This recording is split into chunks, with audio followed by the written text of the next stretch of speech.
الشیطان الرجیم بسم اللہ الرحمن الرحیم وما ارسلنا من قبلک من رسول الا نوحی الیہ انہ لا الہ الا انا فاعبدون۔ یہ سورہ الانبیاء کی 25 نمبر آیت ہے۔ پورا قرآن اسی ایک نقطے کے گرد گھومتا ہے، اور یہ آیت اس بنیادی نقطے کو بیان کرتی ہے کہ دیکھو، دنیا کے اندر دو طرح کے انسان گزرے ہیں، جس میں ایک بڑی اکثریت انسانوں کی ہمیشہ دنیا کے اندر گم رہی ہے۔ اسی دنیا کو انہوں نے اصل سمجھا، یہاں کی کامیابی کو کامیابی اور یہاں کی ناکامی کو انہوں نے ناکامی سمجھا، اسی کے لیے کوششیں کرتے رہے۔ اور ایک دوسرا گروہ ہے، وہ انبیاء کا گروہ ہے، جن کے اوپر اللہ تعالیٰ نے اپنی طرف سے کتابیں نازل کی، ہدایت دی، اور انہوں نے لوگوں کو ایک پیغام دیا کہ دیکھو لوگو، یہ دنیا آزمائش کی جگہ ہے، یہ ٹیسٹنگ پیریڈ ہے، یہ امتحان گاہ ہے، یہ سیرگاہ نہیں ہے۔ سیرگاہیں تو اللہ تعالیٰ نے آگے رکھی ہوئی ہیں، اس زندگی کے بعد فیصلہ ہوگا ہار جیت کا، کون جیتا کون ہار گیا، کون سمجھدار تھا کون بیوقوف تھا، وہ فیصلہ ہونے والا ہے، اور وہ فیصلہ ہوگا اس نقطے کے اوپر جو تمام انبیاء کی ایک دعوت تھی، وہ الہ کا مسئلہ۔ اس آیت کے اندر بتایا گیا کہ ہم نے جو پیغمبر بھی بھیجے ہیں، وما ارسلنا من قبلک من الرسول، کہ رسول جو بھی بھیجے ہیں، انبیاء جو بھی بھیجے ہیں، الا نوحی الیہ، مگر یہ کہ ان کو ہم نے وحی بھیجی ہے، ان کو بتایا ہے، انہ لا الہ الا انا، کہ میرے علاوہ کوئی الہ نہیں۔ وہ اللہ تعالیٰ خود اپنی الوہیت کا اعلان فرما رہے ہیں، اور اس پیغام کو بتا رہے ہیں کہ دیکھو، ہر دور میں یہی ایک کلمہ رہا ہے کہ لا الہ الا اللہ۔ تمام انبیاء نے یہی دعوت دی۔ دوسری جگہ ایک آیت کے اندر تمام انبیاء کی دعوت بیان کی گئی کہ وَلَقَدْ بَعَثْنَا فِي كُلِّ أُمَّةٍ رَسُولًا أَنِ اعْبُدُوا اللَّهَ وَاجْتَنِبُوا الطَّاغُوتَ۔ وہاں بھی دیکھیے، تمام امتوں کی طرف جس جگہ جس علاقے کے اندر توحید کی دعوت دی گئی ہے، انبیاء نے دی ہے، اسی نقطے کے اوپر کہ دیکھو اللہ کے بندے بن جاؤ، تمہیں اللہ نے اپنی بندگی کے لیے پیدا کیا ہے، اور اس بندگی کے راستے میں جو چیز حائل ہے، وہ کوئی علامہ ہو، کوئی مولوی ہو، کوئی پیر ہو، کوئی بادشاہ ہو، معاشرے کے رسم و رواج ہوں، خود تمہارا اپنا نفس ہو، جو چیز بھی تمہیں اللہ کا بندہ بننے نہیں دے رہی ہے، اس کو ٹھوکر سے ذرا پیچھے ہٹاؤ، وہ تمہارا اصلی دشمن ہے، اور تم اس کے اصلی دشمن بن جاؤ۔ تو اس انداز سے آپ دیکھیے، کہیں فرمایا وَمَا خَلَقْتُ الْجِنَّ وَالْإِنسَ إِلَّا لِيَعْبُدُونَ، کہ ہم نے جنوں اور انسانوں کو صرف اور صرف اپنی بندگی کے لیے پیدا کیا ہے، کہ وہ میرے بندے ہوں گے، صرف مجھے پکاریں گے، صرف میرے اوپر توکل اور بھروسہ رکھیں گے، صرف میری نظر و نیاز کریں گے، صرف میرا واسطہ، میرے ناموں کا واسطہ وسیلہ دیں گے، صرف میرے آگے جھکیں گے، سجدے کریں گے، رکوع کریں گے، پکاریں گے، صرف میرا حکم مانیں گے۔ میں نے اس کے لیے ان کو پیدا کیا ہے۔ انسانوں، تمہارا کوئی حق نہیں تھا کہ میں تمہیں پیدا کرتا، اور نہ ہی اللہ کو کوئی ضرورت پڑی ہوئی تھی، اس کو محتاجی تھی، اور تمہیں پیدا کیا ہے، اور تم اس طرح آج زمین پر چل پھر رہے ہو۔ یہ تو اس کا احسان ہوا ہے کہ تمہیں اس نے پیدا کیا ہے۔ یہ جو کچھ جھوٹی روایتوں کے ذریعے لوگ بیان کرتے ہیں کہ حدیث میں آتا ہے کہ اللہ تعالیٰ ایک چھپا ہوا خزانہ تھا، اس نے چاہا کہ میں اظہار کروں، پھر اس نے یہ مخلوق بنائی، خالص جھوٹے ہیں، دروغ گو ہیں، اللہ کے اوپر الزام لگاتے ہیں، عیب نکالتے ہیں۔ اس کو کوئی ضرورت نہیں تھی، وہ ہمیشہ سے اکیلا ہے، وہ ہمیشہ اکیلا رہے گا، اور اس نے جو کام بھی کیا ہے وہ حق کیا ہے، اور قیامت کے دن جب فیصلہ ہوگا تو اسی نقطے کے اوپر ہوگا، اور جتنے ہار جائیں گے اس امتحان کے اندر، وہ پکار پکار کر کہیں گے کہ یا اللہ، بالکل تیرا فیصلہ حق ہے، اور ہم گواہی دیتے ہیں کہ بالکل ہم نادان تھے، ہم کافر تھے، اور پوری آپ کی حجت ہمارے اوپر تمام ہوئی تھی۔ اور اس کے بعد مالک فرماتا ہے کہ پھر ہم نے اعلان کر دیا کہ دیکھا آپ نے، ہم تو بستیوں کے اوپر کوئی ظلم کا ارادہ بھی نہیں رکھتے تھے، انسانوں کے اوپر کوئی ظلم اور زیادتی کا کوئی ارادہ بھی ہم تو نہیں رکھتے تھے، بلکہ ہم تو یہ ارادہ رکھتے تھے کہ ہماری نعمتوں سے مستفید ہوں، یہ ہمارے انعامات کے مستحق بنے، ہم ان کو بڑی بڑی بادشاہی عطا فرمائیں۔ اتنا کچھ اللہ تعالیٰ اپنے بندوں کو عطا فرمائے گا کہ عقل حیران ہے۔ کوئی سوچ سکتا ہے یا سوال کر سکتا ہے کہ یہ رمضان کا مہینہ ہے، آپ رمضان کے فضائل بیان کرنے کی بجائے آپ نے وہی مسئلہ پھر چھیڑ دیا جو ہمیشہ آپ بیان کرتے ہیں۔ تو میرے بھائیوں، اور جہاں جہاں تک یہ آواز پہنچے، کیونکہ یہ ریکارڈ ہو رہا ہے بیان اور یہ سوشل میڈیا کے اوپر اپلوڈ ہو جائے گا، پوری دنیا میں پہنچے گا، ان تک یہ پیغام پہنچانا چاہتا ہوں کہ دیکھو یہ اصل ہے، یہ ایمان کا مسئلہ، توحید کا مسئلہ اصل ہے۔ جب یہ مانو گے تو پھر تمہارے اوپر ماہ رمضان ہے، پھر تمہارے اوپر صلاۃ ہے، پھر تمہارے اوپر یہ تراویح ہے، پھر صدقات ہیں، پھر زکوٰۃ ہے، پھر عمرہ ہے، پھر حج ہے۔ اگر یہ بات ہی تم نہیں مانتے ہو، اس کے اندر آج مسلمانوں کی پوری دنیا کے اندر جہاں بھی انسان ہیں، انہوں نے اپنے مالک کے ساتھ غداری کی ہے، انہوں نے اور الہ بنائے ہیں، اور سارے انبیاء کی گویا تعلیمات کو انہوں نے پس پش ڈال دیا۔ چاہے دعوے کریں کہ ہم انبیاء کے ماننے والے ہیں، دعوے کریں کہ ہم عیسیٰ علیہ السلام کے ماننے والے ہیں، ہم موسیٰ علیہ السلام کے ماننے والے ہیں، عزیر علیہ السلام کے ماننے والے ہیں، کتنی بڑی تعداد ہے ان کی، یہودیوں کی، عیسائیوں کی، یا دوسرے ہیں، کتنے ہیں، ہندو ہیں، سکھ ہیں، اور قومیں ہیں، کہیں نہ کہیں لگے ہوئے ہیں، ان کے اپنے معبود بنائے ہوئے ہیں، اپنے ہاتھوں سے انہوں نے اپنے معبودوں کو تراشا ہے، اور مورتیوں کو انہوں نے معبود بنایا ہے، اور اپنے جیسے انسانوں کو، اور پھر ان کے سامنے جھکتے ہیں، نظر و نیاز پیش کرتے ہیں، توکل اور بھروسہ کرتے ہیں۔ اور یہ ہمارے مسلمان ہیں، یہ ان سے آگے بڑھ گئے مورتی پوجا کے اندر اور قبر پرستی کے اندر اور نبیوں کی بندگی کے اندر۔ اگر یہود و نصارہ نے یہ کہا کہ ہمارے انبیاء اللہ کی ذات کے جز ہیں، ان اللہ کے بیٹے ہیں، اور مشرکین مکہ نے کہا کہ یہ ملائکہ ہیں یا دیویاں ہیں، یہ اللہ کی بیٹیاں ہیں، اس طرح اللہ کی ذات کے اندر انہوں نے شریک ٹھہرایا، اور اللہ تعالیٰ نے ان کو کافر قرار دیا کہ یہ ایسی گالی دی ہے انہوں نے اپنے مالک اور خالق کو۔ اور اس کی وجہ سے اللہ کو اتنا غصہ آتا ہے کہ اس غصے کی وجہ سے زمین اور آسمان اگر پھٹ جائیں تو یہ معمولی معاملہ ہو، اتنا اللہ کو غصہ آتا ہے۔ لیکن اللہ نے چونکہ ایک وقت مقرر کر دیا ہے، اور حجت انسانوں پر تمام ہو رہی ہے، اور جب پوری طرح وہ وقت ختم ہو جائے گا یا کسی کی موت کا وقت آ جائے گا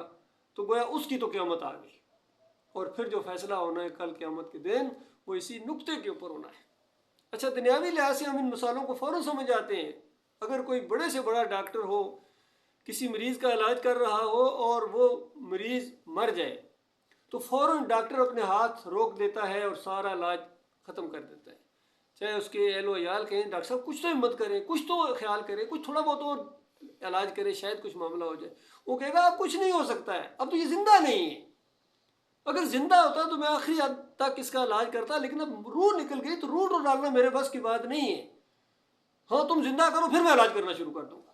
اس انداز سے۔ تو آج امت مسلمہ گویا مردہ ہو چکی ہے، اس کے اندر روح نہیں ہے، ایمان نہیں ہے، توحید نہیں ہے۔ اب ان کو نمازیں پڑھانا، ان کو روزے کی ترغیب دینا یا فضائل بیان کرنا، یہ بہت بڑی زیادتی ہوگی ان کے ساتھ بھی اور اپنے ساتھ بھی، کیونکہ اللہ تعالیٰ نے یہی مسئلہ بیان کیا ہے۔ الحمدللہ کہ بسم اللہ سے لے کر والناس تک ایک ہی مسئلہ ہے۔ ابھی یہ جو آیت میں نے آپ کے سامنے پڑھی ہے، آپ اس کے پیچھے بھی جو آیات آ رہی ہیں اس کو خود پڑھیں، آگے بھی جو آ رہی ہیں، اسی ایک مسئلے کی تفسیر بیان ہو رہی ہے کہ تمہارا الہ ایک ہے، اللہ کے علاوہ تم نے کسی اور کو معبود نہیں ماننا ہے۔ تو آج مسلمانوں کی جو پوری دنیا میں درگت بنی ہوئی ہے، ذلت اور خواری ہے، اور کوئی مقام نہیں ہے ان کا، حالانکہ تعداد ان کی بہت بڑی ہے، وسائل ان کے پاس بہت بڑے ہیں، سونے کے پہاڑ ہیں، تیل کے ذخائر ہیں ان کے پاس، یوتھ ہے، کمانڈو دستے ان کے پاس ہیں، بڑے بڑے لیڈر ان کے پاس ہیں، لیکن وہ روح نہیں ہے جو ایمان کی روح ہوتی ہے۔ ان کے بڑے بڑے علماء، بڑے بڑے مدرسے چلانے والے، یہ جا کے مزاروں کے اوپر حلوے بانٹتے ہیں، کوئی چادریں چڑھا رہا ہے، مفتی محمود صاحب نے جا کے حلوہ بانٹا، اور پروفیسر غفور بری امام چادر چڑھانے گئے ہیں، اور سارے لگے ہوئے ہیں، ایک سے ایک بڑھ کر شرک میں گویا آگے بڑھنے کی کوشش کرتا ہے۔ اور ان کا سارا نظام آج یہ جو جمہوری نظام ہے، یہ مشرکانہ نظام ہے، پیری مریدی ہے اس کے اندر، عرس اور میلے ہیں اس کے اندر، قبروں کی پوجا. آج قبروں کی پوجا پوری طرح جو ہے وہ بت پرستی کی شکل اختیار کر گئی ہے. اسی لیے موتی جواہر لال نہرو نے یہ اپنے ایک تاریخی بیان میں یہ بات کہی تھی کہ کبھی کبھی کہتا ہے مجھے بھی خیال آ جاتا ہے کہیں یہ ہندو اور مسلمان دو قومیں نہ ہوں، لیکن جب میں نے اجمیر کا عرس دیکھا ہے تو میں اپنے اس خیال سے، اس وسوسے سے بھی گویا پیچھے ہٹتا ہوں اور میں اعلان کرتا ہوں کہ ایک قوم ہے، صرف ان کی زبان مختلف ہے. ہندو اپنے مہاراج کے سامنے کھڑے ہوتے ہیں اور ڈنڈوت کرتے ہیں، وہاں ڈنڈوت کہتے ہیں اس کو، ماتھا ٹیکتے ہیں، ڈنڈوت کہتے ہیں مہاراج کی ڈنڈوت کی. اور یہ مسلمان ہیں، یہ اپنے مزاروں کے سامنے جا کر سجدہ کرتے ہیں تو ڈنڈوت تو نہیں کہیں گے کیونکہ عربی بولتے ہیں یا اردو کی اس طرح استعمال کرتے ہیں، تو یہ کہتے ہیں ہم نے سجدہ تعظیم ہی کیا ہے. ہم وہاں جا کر بھجن گاتے ہیں، یہ مسلمان قوالیاں گاتے ہیں. ہم وہاں پرشاد بانٹتے ہیں، یہ مسلمان نظر و نیاز بانٹتے ہیں. یہ ایک مسئلہ ہے، ان کی بنیاد ایک ہے. تو اللہ کے بندو، اگر یہ مسلمان اس طرح نہ کرتے تو وہ کیوں اس طرح کہتا؟ اگر یہ مسلمان اوپر والے کو صحیح معنوں میں اوپر والا مانتے، حالانکہ سارے یہاں کتنوں سے بات ہوتی ہے، ہندوؤں سے بھی، سکھوں سے بھی اور کرسچن سے بھی ہوتی ہے، سارے کہتے ہیں ہاں جی وہ اوپر والا اوپر والا اوپر والا. بھائی اوپر والا تو پھر صرف اوپر والا، یہ نیچے جو تم کرتے ہو ہمیں اس سے اعتراض ہے. کوئی مورتی کو پوج رہا ہے، کوئی قبر کو پوج رہا ہے، کوئی گنبد کو پوج رہا ہے، مزار کو پوج رہا ہے، کوئی پیر صاحب کی پنڈلیاں دبا رہا ہے، سب تو نیچے والے کی بندگیاں ہو رہی ہیں. تو ہندو آگے سے جواب دیتے ہیں کہ جس طرح تم مسلمانوں کرتے ہو نا اسی طرح ہم بھی کرتے ہیں. تو اگر یہ مسلمان یہ انداز نہ اختیار کرتے اپنے مولویوں اور پیروں کے کہنے کی وجہ سے، صوفیوں کی کہنے کی وجہ، خاص کر صوفیوں نے وہ عدم مچایا ہے، اللہ جانتا ہے. ان کی کتابیں پڑھو تو عقل حیران ہوتی ہے کہ یہ کون سے دین کے یہ پرچار کرنے والے تھے. کوئی صوفی اٹھاؤ، عبد القادر جیلانی کی کتابیں اٹھاؤ، محی الدین چشتی کی کتابیں اٹھاؤ، علی اجویری کی کشف المحجوب پڑھو، ایسے ایسے شرکیہ واقعات ہیں کہ بیان نہیں کیے جا سکتے. پیر صاحب دلوں کا حال جانتے ہیں، پیر صاحب یہ کر سکتے ہیں، مشکل حل ہوتی ہے ان کے مزاروں پر آؤ تو سب کچھ یہاں موجود ہے. مجدد الفسانی کے ملفوظات پڑھے، کہتے ہیں نبی علیہ السلام کی پیدائش عام انسانوں کی طرح نہیں ہوئی ہے، بلکہ یہ تو نور کا معاملہ ہے، نور میں نور اللہ کا معاملہ ہے. اللہ نے اپنے نور سے ان کو پیدا کیا ہے. اندازہ لگائیے، سب ہر طرف نور نور کی پکاریں یہ جو لگی ہوئی ہیں، یہ اسی وجہ سے کہ بڑے بڑے حضرات ہیں اس میں، اشرف علی تھانوی ہوں، اعلیٰ حضرت ہوں، سارے یہی کہتے ہیں کہ اللہ نے اپنے نور سے ان کو جدا کیا ہے. تو بتاؤ، یہ تو وہی مشرکانہ عقیدہ جو یہود و نصارہ کا تھا کہ ہمارے انبیاء اللہ کی ذات کے ٹکڑے ہیں. اور اللہ فرمایا لیس کمثلہ شیء، میری کوئی مثال نہیں ہے، کہاں سے مثال لاؤ گے؟ اور نور یہ تو میری مخلوق ہے. وجعلت ظلمات والنور، سورہ الانعام کی پہلی آیت ہے کہ مالک فرماتا ہے میں نے نور کو پیدا کیا ہے. اور ام المومنین فرماتی ہیں عائشہ رضی اللہ تعالیٰ عنہ کہ تم جانتے ہو کہ اللہ تعالیٰ نے انسانوں کو یعنی مٹی سے پیدا کیا ہے، جنات کو آگ کے شعلے سے پیدا کیا ہے، اور فرشتوں کو نور سے پیدا کیا ہے. فرشتے نوری مخلوق ہیں، اور خاکی کو اللہ تعالیٰ نے عزت دی ہے. ایسی بہترین مخلوق اللہ تعالیٰ نے یہ بنائی ہے کہ اگر یہ اس ایمان کے مسئلے میں پاس ہو گئی،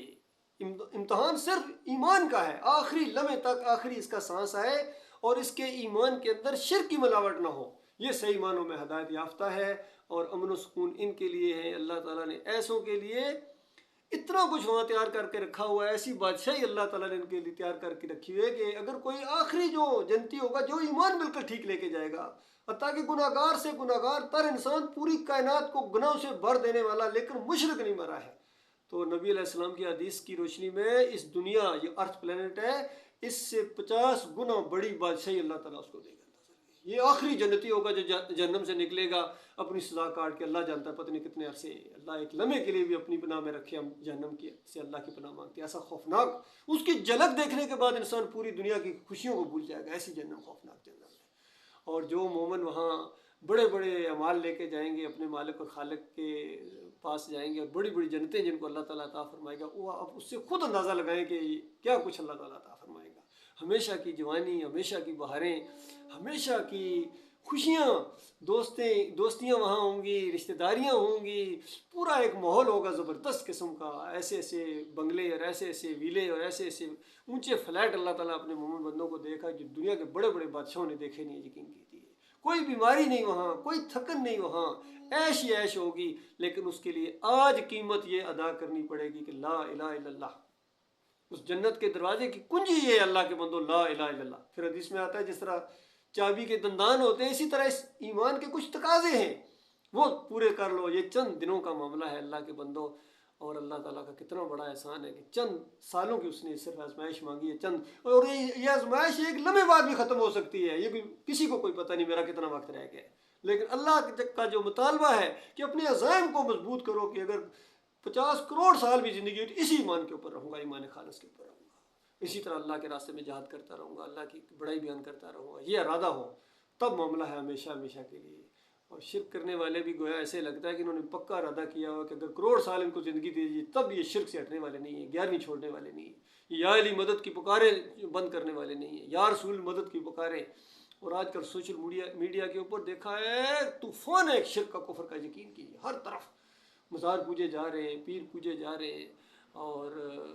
چادریں چڑھائی جا رہی ہیں، تعویذ گنڈے کا زور ہے، ہر وہ چیز ہے جس سے اللہ تعالیٰ نے منع کیا تھا، نبی علیہ السلام نے جس کو شرک اور کفر قرار دیا ہے، جس کے خلاف نبی علیہ السلام لڑتے رہے ہیں، علی رضی اللہ عنہ لڑتے رہے ہیں، اور لوگ صحابہ کرام نے جنگیں کی ہیں جن کے خلاف، آج ان مسلمانوں نے وہی طریقہ اختیار کیا ہے، اور دعا مانگتے ہیں یا اللہ ان لوگوں کے راستے پر چلا جن پر تو نے انعام کیا، انعام یافتہ لوگوں کے اوپر ہمیں چلا، لیکن چلتے ان کے اوپر ہیں جن کے اوپر اللہ نے لعنتیں بھیجی ہیں، جو گمراہ ہوئے یہود و نصارہ کے راستے پر چلتے ہیں، کیونکہ نبی علیہ السلام نے لعنت ان کے اوپر اسی وجہ سے بھیجی تھی کہ انہوں نے اتخذوا قبور الانبیاء والصالحین مساجدا، انہوں نے اپنے انبیاء اور صالحین کی قبروں کو جا کے مساجد بنایا، سجدے کیے۔ بتاؤ اللہ کے بندوں، انبیاء کی قبروں کو جب سجدے کیے جائے تو اللہ لعنت بھیجتا ہے، کیونکہ انبیاء کی تو یہ دعوت نہیں تھی، انبیاء کو سجدے ثابت کرنے والے، انبیاء کو مشکل کشا داتا دستگیر سے ثابت کرنے والے، واسطے وسیلے والے، یہ قرآن کے پہلے صفحے کے انکاری ہیں۔ افسوس ہوتا ہے یہ باتیں سن کے۔ دیکھیے محمود الحسن صاحب نے قرآن کے پہلے صفحے کے اوپر لکھ دیا کہ اللہ کے مقبول بندوں کو خالص واسطہ رحمت الہی سمجھ کر پکارا جائے، تو اللہ ہی کو پکارنا ہے۔ اتنے بڑے بڑے علماء جب شرک کے انجیکشن دیں یہ امت کہاں جائے؟ اب ان کے اوپر کوئی نہ روزہ فرض ہے، نہ نماز فرض ہے، نہ زکوٰۃ فرض ہے، نہ عمرہ، نہ حج، ان کے اوپر صرف ایک ہی چیز فرض ہے، وہ جہنم کی آگ ہے جس کے اندر لازمی ان کو جانا ہے، جہنم کی آگ منہ کھولے ان کا انتظار کر رہی ہے۔ اس لیے جو صحیح معنوں میں عقل رکھتے ہیں اور خیر خواہ ہیں اپنے اور اپنے اہل و عیال کے اور اپنی قوم کے اور ساری انسانیت کے، ان کو یہ دعوت اٹھانی چاہیے کہ لوگوں الہ تمہارا معبود تمہارا ایک ہے، اس کے علاوہ کوئی اور نہیں ہے۔ باقی فضائل جو ہیں وہ مخلص مومنوں کے لیے ہیں، اور اتنے بڑے فضائل ہیں کہ عقل حیران ہے وہاں بھی۔ نبی علیہ السلام نے فرمایا کہ اللہ تعالیٰ کہتا ہے کہ میرے ہر عمل کی کوئی نہ کوئی حد ہے، جس طرح کوئی 10 گنا، کوئی 100 گنا، کوئی 700 گنا، اور اس سے بھی اللہ تعالیٰ نے آگے بڑھانے کا بھی وعدہ کیا ہے۔ ہر عمل کی کوئی نہ کوئی حد ہے، لیکن مالک فرماتا ہے اس روزے کی کوئی حد نہیں،